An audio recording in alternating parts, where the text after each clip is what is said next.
लखनऊ में हम लोग एक नाइट सफारी बना रहे हैं पोखरेल के पास, और पोखरेल के नाइट सफारी के पहले हम एक नदी को जीवित करने वाले हैं लखनऊ में, उसका नाम है पोखरेल नदी।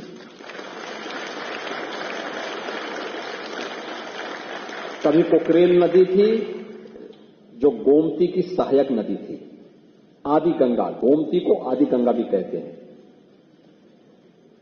पीलीभीत से निकल करके और वाराणसी में ये मां गंगा के साथ इसका मिलन होता है। लेकिन गोमती की सहायक नदी पोखरेल नदी को लोगों ने नाला बना दिया।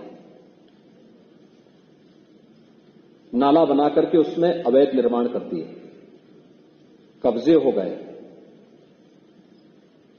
और कब्जा इतना बढ़ा, पिछले 4 दशक में इतना बढ़ गया कि अब वह स्वयं ही न केवल नदी के लिए बल्कि यहां के पर्यावरण के लिए एक चुनौती बन गई थी। और फिर 1 वर्ष पहले हम लोगों ने इस लड़ाई को प्रारंभ किया। नहीं, पोखरेल को नाला नहीं, इसको फिर से नदी बनाना है।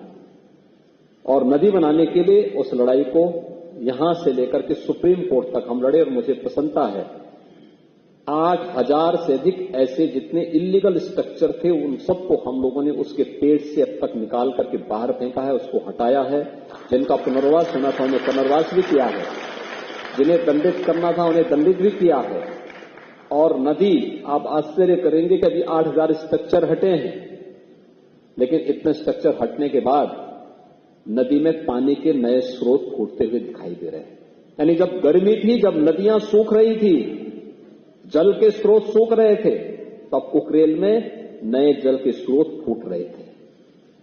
ये दिखता है कि हमने जल के स्रोत अपने स्वार्थ के लिए स्वयं बंद किए हैं, लेकिन यही स्थिति अन्य जगहों पर भी है।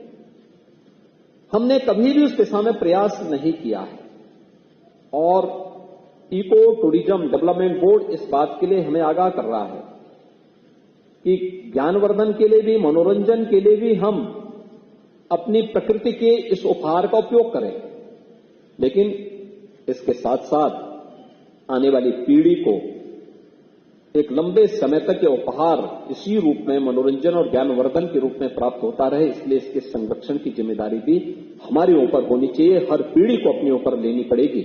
और उसी दृष्टि से इस कार्यक्रम को आगे बढ़ाने के लिए एक अभिनव प्रयास प्रारंभ हुआ है।